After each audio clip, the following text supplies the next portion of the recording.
Avez-vous déjà entendu parler de l'endométriose ? Cette maladie qui part du bas, s'attarde sur votre utérus puis passe par vos trompes pour remonter jusqu'à votre vessie, votre côlon, vos intestins et parfois même votre appareil pulmonaire. Cette maladie qui s'immisce dans vos relations sexuelles, votre vie amoureuse, votre vie professionnelle et dans votre fertilité. À chacune son stade d'endométriose. Douleurs pelviennes, douleurs lombaires, douleurs pendant les règles et les rapports sexuels, troubles digestifs et urinaires, et puis parfois tout à la fois. À chacune sa douleur et le masque qu'elle prend. Pour l'une, elle sera une danseuse de flamenco claquant avec indifférence ses talons sur ses ovaires. Pour l'autre, ce sera un coup de couteau dans le bas du ventre. Votre corps devient celui d'une femme défaillante de 90 ans contredisant vos désirs et vos rêves. Vous avez cette sensation d'un gant de fer qui serre entre ses doigts votre appareil génital, d'un fil barbelé piquant qui s'enroule autour de vos trompes que vous aimeriez déraciner.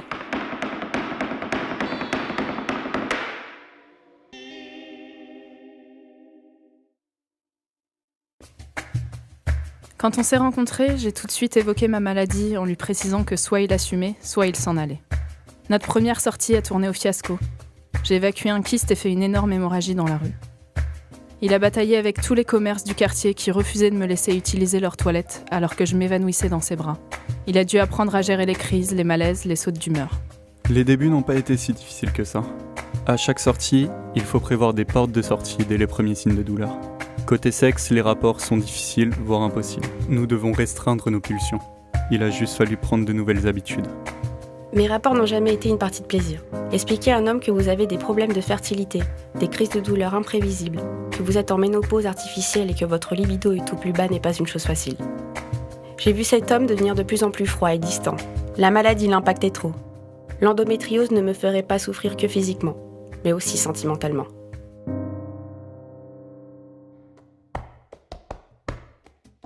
Je me souviens de la salle d'attente, remplie de couples, main dans la main, et moi seule, un peu perdue. C'était le jour où l'on m'annonçait que j'allais devoir congeler mes ovocytes afin de préserver ma fertilité. J'avais 27 ans et la fertilité d'une femme de 45. Le protocole, une piqûre par jour, pendant 12 jours. La première ponction n'a pas été très généreuse, 5 ovocytes de prélevés. Il a fallu enchaîner une seconde ponction. Mon ventre était rempli de bleu et tellement sensible que chaque injection me faisait sursauter. Au final, rien, un tube vide. La troisième était la bonne, et heureusement, il ne me reste plus qu'un ovaire. Le côté imprévisible n'est pas simple à gérer lorsqu'on est incontinent anal. Vivre avec l'endométriose, c'est devenir intolérante à des aliments dits inflammatoires qui causent des problèmes digestifs. Ce n'est pas évident d'adapter son alimentation lorsqu'on est dans un esprit de partage. Les médecins m'ont parlé de l'iléostomie, autrement dit poche à caca. Je ne l'ai pas gardée très longtemps, mais bien assez pour en connaître les aléas, l'odeur, sa chute et le spectacle qu'elle vous offre de votre intestin sortant de votre corps. Avant l'opération, l'endométriose digestive profonde m'entraînait derrière des feuillages, m'obligeant à développer des techniques imparables pour me cacher. Les crampes abdominales arrivaient n'importe où, n'importe quand, et mes sprints se faisaient toujours plus rapides.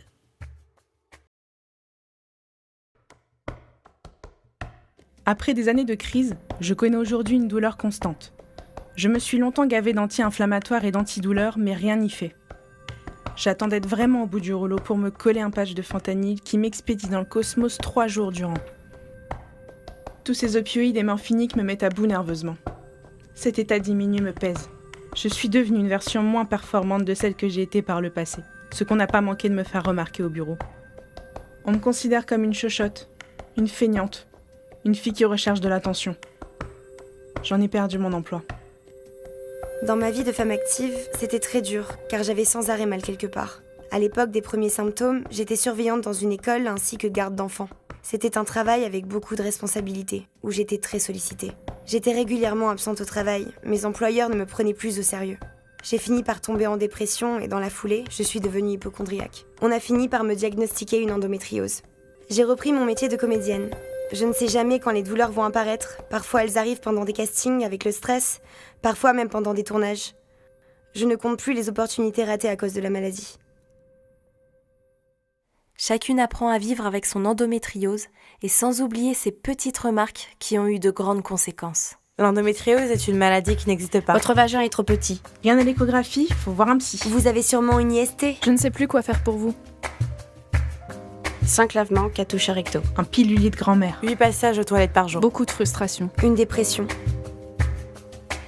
Écoutez votre corps. Parlez-en. Consultez. N'ayez pas peur.